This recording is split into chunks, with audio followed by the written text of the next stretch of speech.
În Grecia, prostituția este legalizată. Cu 100 de lei am luat... Am să duc țarcani, bă. Haide! Wow, nu vine să cred.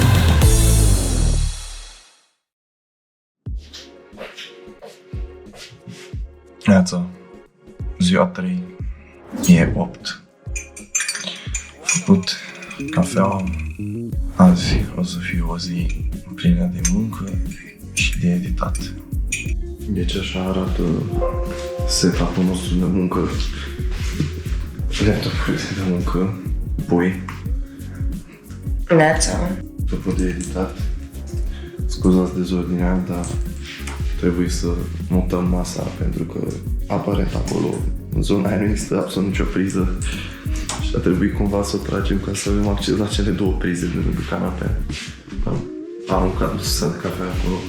Și cam asta e o zi cu muncă. Mult de muncă, chiar. Mult de muncă? Mult. Am multă gălăgie în zona asta săptămânii. Lângă e un șantier, aparent, se construiesc niște clădiri par a fi de birouri. Băieții la treabă acolo. Sub noi e un service auto. Se aude un flex. Cer scuze pentru audio în avans.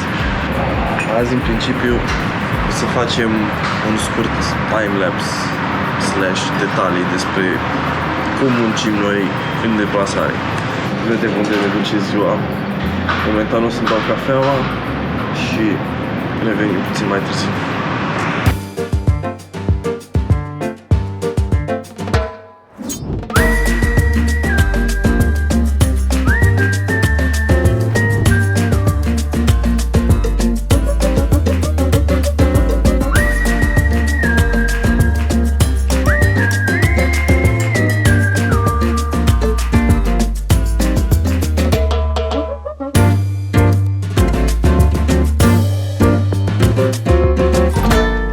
Terminam munca pe ziua de azi. Astea sunt fețele noastre după zi de muncă, 8 ore. Ne-a lovit foamea, vreau să mă apuc să editez ceva, episoadele trecute, doar că hai să mergem să luăm ceva de mâncare și dacă toți suntem în zonă să mergem la Mac-ul ăsta care e aproape, pe care l-am filmat și ieri.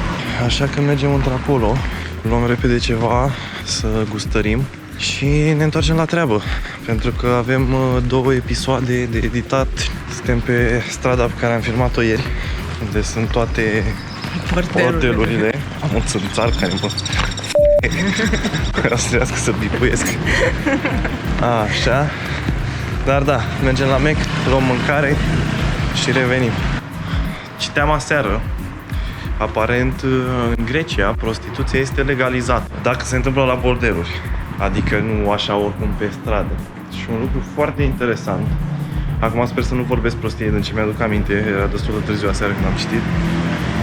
Se estimează că undeva la 80% din toți cetățenii orașului, 18+, bineînțeles, au trecut pe la bordeluri cel puțin o dată în viață, iar undeva la 60% fac asta în mod regulat, indiferent că sunt căsătoriți sau nu.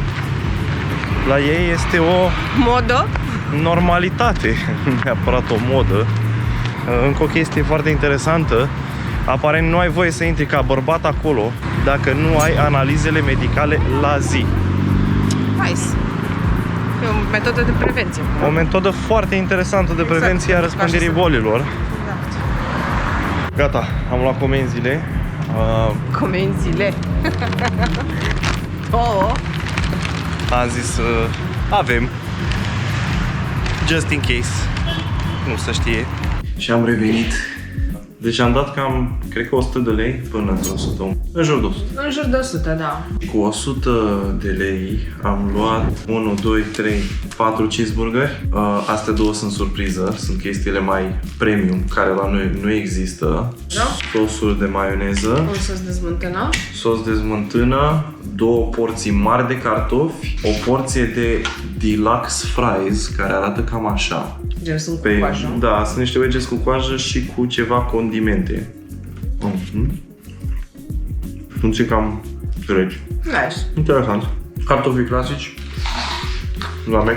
Și pe lângă toate acestea am mai luat și 3 sucuri mari. Double Big Tasty Bacon. Și nu l-am configurat noi într-un fel sau altul. Așa vine el, practic. Ei nu le pun în cutii de carton. Toate vin în pungă, inclusiv cei premium. Double Big Tasty Bacon.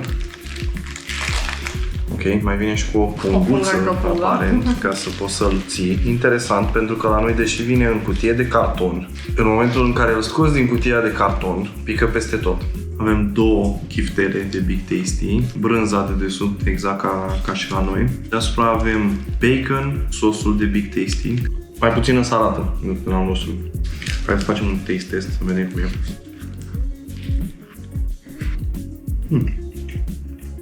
E puțin mai diferit ca la noi. Big Tasty, cu multă carne. Da. Dar e interesant. Ideea e că mai mănânci atât de multă pâine, deși Mac-ul nu e foarte sănătos, măcar carnea, proteine. Al doilea burger special, Crispy McBacon. Din ce am văzut în poze, e un fel de quarter pounder dublu și cu bacon. Foarte dezodorat. La brânza e peste tot. Arată cam așa. Deci e un dublu burger cu ceva sos. Vreau să e andaluz. Are și ceva bacon de sub. Păi este... Acum l-am văzut. Bacon. Adică denumirea lui conține cuvântul bacon. Este un double cheese cu bacon și cu andaluz. Dar e un andaluz diferit față de andaluzul pe care îl știu eu. Nu e rău, dar nici foarte wow, adică nu știu, e... Personal pot să spun că îmi place puțin mai tare ăsta.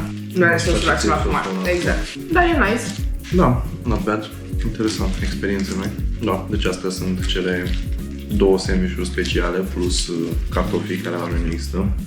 Am putea spune sincer că în afară de astea două cartofi și acele mini pizza pe care le-ați văzut în episodul trecut, n-au nimic altceva în plus față de noi. Noi o să terminăm De mâncat. și o să continuăm după.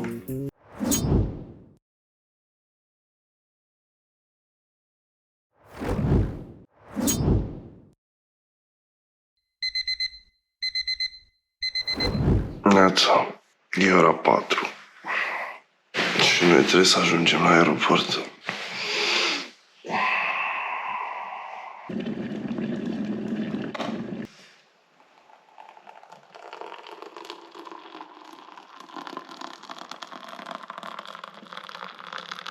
Ora 4 și 6 minute. Să beau cafea, coborâm și ne îmbarcăm într-un taxi. 1, 2, 3.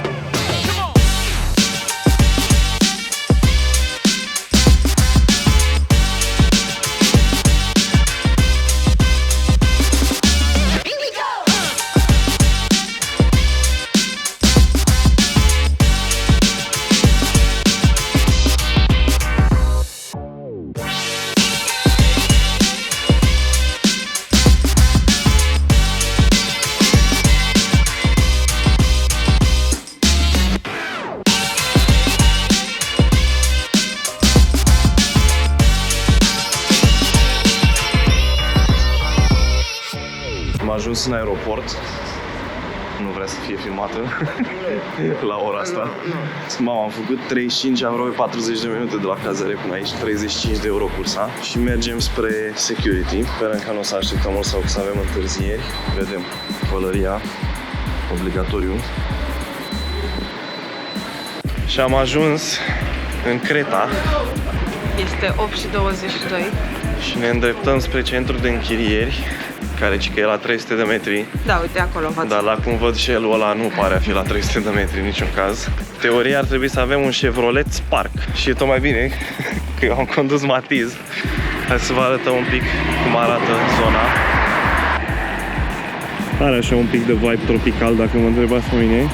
Aeroportul e relativ micuț, e cam cât un mall mic la noi. Și aparent am crezut că am găsit firma de închirieri, doar că după ce am așteptat sfert de oră, credeam că nu e deschis, am întrebat lângă și ni s-a zis că de fapt e închisă de mult și că ar trebui să mergem în altă parte, după Shell, la partea cealaltă a Shell-ului cumva. Sunt foarte multe centre de închiriat aici în Hania, lângă aeroport, extrem de multe, de la toate firmele posibile și imposibile. Și acum încercăm să găsim pe a noastră. Suntem la centru de închirieri, am închiriat Bestia. Ha! The Beast is unleashed. Și așa arată furia cu care noi ne vom deplasa pentru următoarele zile. Deci dacă vreți să fiți la curent și să vedeți mai multe, nu uitați să vă abonați, să dați like, share și subscribe. Și loviți și clopoțelul ăla micuț. Ce părere ai despre noua noastră mașină? Sincer, am crezut că o să luăm Spark, dar și Micra ăsta e același lucru ca Matizul, doar că are servo-direcție. Bine, bănuiesc că și dacă luăm un Spark din ăla nou ar fi avut servo. Da, efectiv, până și schimbătorul e la fel de flioșcăit. Oh, și frâna care nu ține. Nu știu cine are prioritate aici, bănuiesc că băiatul ăsta. Deci m-am uitat la semne. Oh. Merge! Merge! Haide! M-a trus de scaun. Dar nu prea au indicatoare, deci nu prea sunt indicatoare aici. Apare nici Waze-ul, nu știe ce viteză ar trebui să avem, pentru că ne arată că suntem ok, indiferent de ce viteză am. Văd că băiatul ăla din față s-a dus cu audio, deci da, hai să totuși e o mașină închiriată. Nu ne grăbim, am venit să ne plimbăm, să vedem, să ne uităm. Ne bucurăm de peisajul ăsta mirific, dar și soarele. Trebuie să ajungem la muncă. În schimb, a durat un pic mai mult la închirieri și cu avionul și cu toate de când ne așteptam, dar ar trebui să ajungem undeva în jumătate de oră deja să fim cu laptopurile scoase și să ne bucăm de treabă. Așa că vă ținem la curent și ne auzim de acolo.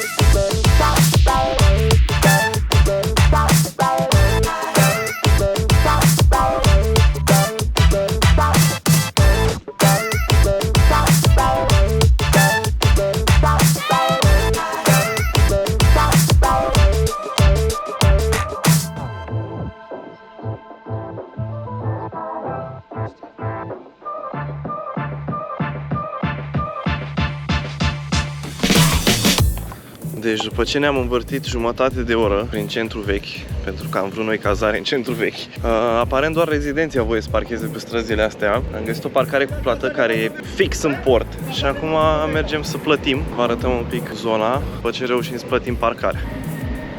Deci 3 euro 4 ore. Da, aparent nu merge mai mult de 4 ore, așa că mergem mai departe. Și dacă ar fi să venim să reînnoim la fiecare 4 ore, pe efectiv am dat faliment. Să stai 4-5 zile aici cu banii ăștia? Nu. Pas. Ne merge să căutăm în altă parte. Aparent am ajuns cu mașina pe faleză, căutând parcare. Oh, uite, uite, uite. Uite lângă zidurile astea, de acolo sunt și noi acolo ce are. Păi fix aici am de destinația, fix în dreapta aici. Vezi vreun semn? Că nu văd niciun semn parcare cu plată. Bun, aparent am găsit o parcare. Un noroi. Dar partea bună este că nu vom plăti aici. Acum să vedem cât de rentabilă este această parcare, această parcare și din perspectiva distanței. Pentru că dacă facem 10 ani până la cazare... Și ne îndreptăm spre cazare, deci e superb aici. Pe asta nu mă duci. Era să iau așa pe niște scări. Superb. Superb. Absolut. Superb. Apa e cristal. Să văd pietrele, are un metru jumate, cred, apa aici. Cazarea noastră undeva acolo, unde sunt plantele. Da, am ajuns. Deci e superbă locația. Ce arată superb. O să stăm ca în grecii vechi, la cetate. Avem și tovarăși. Să vedem unde ne duce doamna. Unde ne duce doamna?